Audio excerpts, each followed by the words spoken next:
오늘 큐티 말씀은 잠언 말씀인데요. 잠언 9장 1절에서 18절 말씀입니다.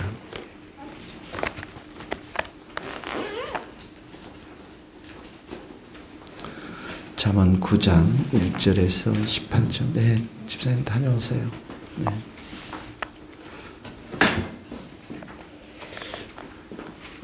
네, 같이 한번 읽도록 하겠습니다. 잠언 9장 1절 시작. 지혜가 그의 집을 짓고 일곱 기둥을 다듬고 짐승을 잡으며 포도주를 혼합하여 상을 갖추고 자기의 여종을 보내어 성중 높은 곳에서 불러 이르기를 어리석은 자는 이리로 돌이키라. 또 지혜 없는 자에게 이르기를 너는 와서 내 식물을 먹으며 내 혼합한 포도주를 마시고 어리석음을 버리고 생명을 얻으라. 명철의 길을 행하라 하느니라. 거만한 자를 징계하는 자는 도리어 능욕을 받고 악인을 책망하는 자는 도리어 흠이 잡히느니라. 거만한 자를 책망하지 말라. 그가 너를 미워할까 두려우니라. 지혜 있는 자를 책망하라. 그가 너를 사랑하리라. 지혜 있는 자에게 교훈을 더하라. 그가 더욱 지혜로울 것이요 의로운 사람을 가르치라. 그의 학식이 더하리라. 여호와를 경외하는 것이 지혜의 근본이요 거룩하신 자를 아는 것이 명철이니라. 나 지혜로 말미암아 내 날이 많아질 것이요 내 생명의 해가 내게 더하리라. 내가 만일 지혜로우면 그 지혜가 내게 유익할 것이나 내가 만일 거만하면 너 홀로 해를 당하리라. 미련한 여인이 떠들며 어리석은 아무것도 알지 못하고 자기 신문에 앉으며 성읍 높은 곳의 자리에 앉아서 자기 길을 바로 가는 행인들을 불러 이르되 어리석은 자는 이리로 돌이키라. 또 지혜 없는 자에게 이르기를 도둑질한 물이 달고 몰래 먹는 떡이 맛있다 하던도다. 오직 그 어리석은 자는 죽은 자들이 거기 있는 것과 그의 객들이 수월 깊은 곳에 있는 것을 알지 못하느니라. 아멘.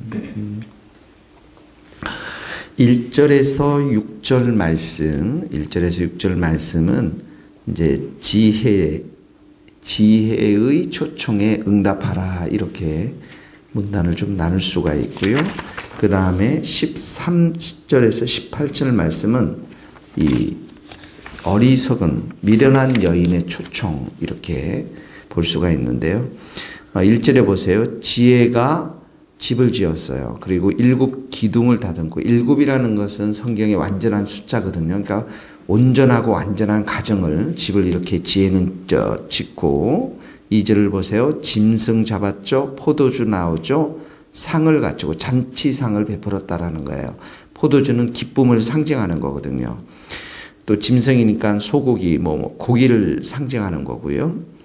그래서 이제 잔치를 벌여서 이제 여종을 보내서 사람들을 불러 이르는데 4절에 보니까 어리석은 자 돌이키라. 또 지혜 없는 자에게서 여기 와서 식물 먹고 음식을 먹고 포도주를 마셔라. 이게 잔치상에 잔치가 벌려져 있으니까 와서 이런 음식을 먹고 포도주를 먹으라는 것이죠. 그러면 6절 말씀 같이 읽어봅시다. 시작. 어리석음을 버리고 생명을 얻으라. 명철의 길을 행하라 하니라. 예. 그러니까 이런 지혜의 집에 초청받아서 음식을 먹으면 포도주를 마시면 6절 말씀에는 생명을 얻고요. 네. 생명을 얻는다라는 것은 그 너희들이 살 것이다라는 거예요. 음식 먹고 당연히 힘을 얻으니까 살 것이고 명철의 길, 지혜 있는 길로 너희들이 걸어갈 수 있다라는 것이죠.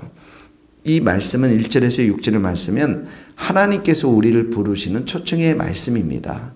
하나님께서는 우리 가운데 영적인 이런 잔치를 벌려주시고 매일같이 우리에게 포도주와 같은 또 고기와 같은 또 식물과 같은 이런 것들을 우리에게 먹이시면서 우리로 하여금 힘을 얻어서 생명의 힘을 얻어서 살도록 하나님 우리에게 초청하신다라는 것이죠. 그래서 이 지혜라는 것은 지혜의 초청에 응답하라는 말씀은 결국은 우리를 매일 부르시며 우리에게 말씀하시는 그 하나님의 초청에 너희들이 응답하라 이런 말씀인 것이죠.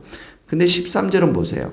13절에 보면 미련한 여인이라고 나왔죠. 미련한 여인이 아무것도 알지 못해요. 미련한 여인은. 근데 14절에 보니까 자기 집 문 밖에 앉아서 높은 곳에 이르러서 높은 곳에 자리에 앉아서 15절에 보니까 자기 길을 바로 가는 행인들에게, 그러니까 이 사람들은 자기의 길을 부지런히 올바르게 가는 사람들인데 그 사람들을 불러서 17절 말씀 읽어봅시다. 시작.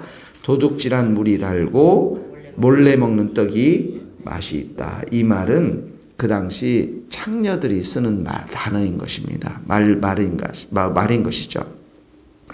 그러니까 이렇게 그 성적으로 타락한 어리석은 사람들이 사람들을 유혹할 때 썼던 그런 말인데, 그렇게 어리석은 사람들이 죄를 범하도록 여전히 사람들을 이렇게 초청하고 있다라는 것이죠. 그런데 18절에 뭐라고 말씀하면 오직 그 어리석은 자는 죽은 자들이 거기 있는 것과, 그러니까 어리석은 자들이 이렇게 그 유혹을 받고 가는 곳은 죽은 자들이 있는 곳이고 수울 깊은 곳, 지옥 깊은 곳이 있다는 것을 알지 못한다라는 것이죠. 그래서 우리가 첫 번째로 적용해야 될 것은 여전히 하나님은 우리의 지혜의 잔치에 초청하시고 사단은 어리석은 잔치, 똑바로 가는 사람들을 어리석은 잔치에 초청해서 죽음의 길, 멸망의 길, 지옥의 길로 인도하고 있다라는 사실들을 우리가 기억하면서 우리도 늘 하나님의 음성에 말씀의 귀를 기울여야 하는데, 그 구체적인 설명이 7절에서부터 나옵니다. 7절, 8절, 9절 우리 한번 읽어보겠습니다. 시작. 거만한 자를 징계하는 자는 도리어 능욕을 받고 악인을 책망하는 자는 도리어 흠이 잡히느니라. 거만한 자를 책망하지 말라. 그가 너를 미워할까 두려워하니라. 지혜 있는 자를 책망하라. 그가 너를 사랑하리라. 지혜 있는 자에게 교훈을 더하라. 그가 더욱 지혜로울 것이요 의로운 사람을 가르치라. 그의 학식이 더하리라. 여기 보면 거만한 자와 악인, 거만한 자가 나오고 지혜 있는 자와 의로운 자가 나오는 것이죠. 거만한 자의 특징이 뭡니까?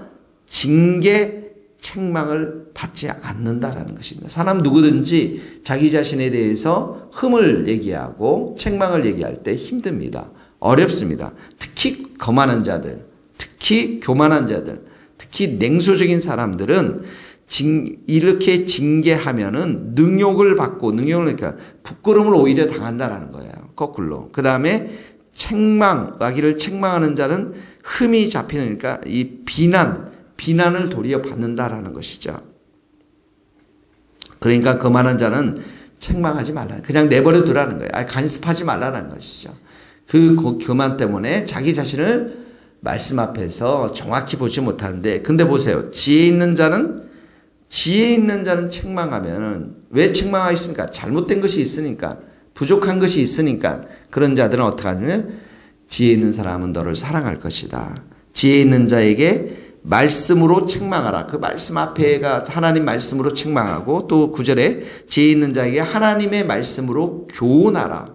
그러면 더욱 지혜롭죠. 또 의로운 사람, 지혜로운 사람에게 하나님 말씀으로 가르쳐라.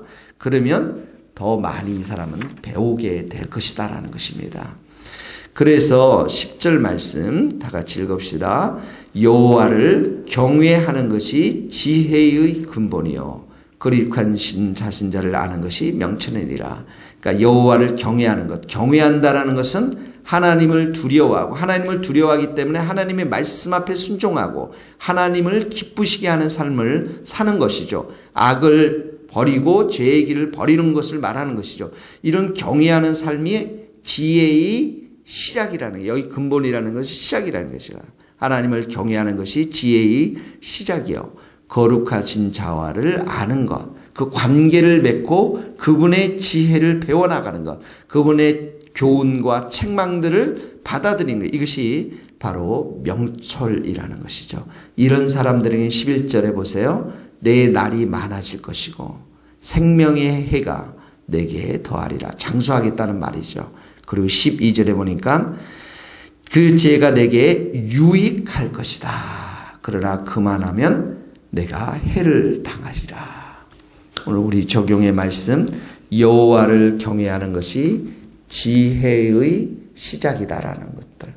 또 하나님은 우리에게 책망을 하시기도 하시고 또 우리에게 지혜를 더하시고 교훈을 주시고 또 가르칠 때마다 우리가 늘 순종함으로 받아들일 수 있는 지혜로운 자들이 다 될 수 있기를 주님으로 축복합니다. 기도하시겠습니다. 하나님 아버지 감사합니다. 하나님은 늘 영적인 말씀의 잔치를 벌이며 우리를 초청하시고 그 가운데 우리가 하나님의 말씀으로 하나님의 말씀의 식물과 포도주를 마시며 생명을 얻고 지혜를 얻고 명철해지기를 원하시는 하나님이신 것을 깨닫습니다. 하나님 어리석은 사단의 말에 유혹당해서 오늘도 죄를 범하지 않도록 도와주시고 하나님 지혜 있는 자에게 하나님은 말씀으로 가르치시며 말씀으로 책망하시며 말씀으로 교훈하시는 것들을 우리가 기억하여서 하나님을 온전히 경외하며 참으로 하나님이 약속하신 이 축복의 말씀 생명과 장수와 그리고 우리 모든 삶 속에서 유익함을 주시는 그 하나님을 우리가 만나는 복된 하루가 될 수 있도록 우리를 붙잡으시고 우리와 함께하여 주시옵소서. 오늘 하루도 주님께 모든 것을 의탁하옵고 예수님의 이름으로 기도하오며 지금은 우리 주 예수 그리스도의 은혜와 하나님의 크신 사랑과 성령님의 교통하심이 우리 모든 성도들과 선교사님들 삶과 사역 위에 이제로부터 영원토록 함께 하시기를 간절히 축원하옵나이다. 아멘.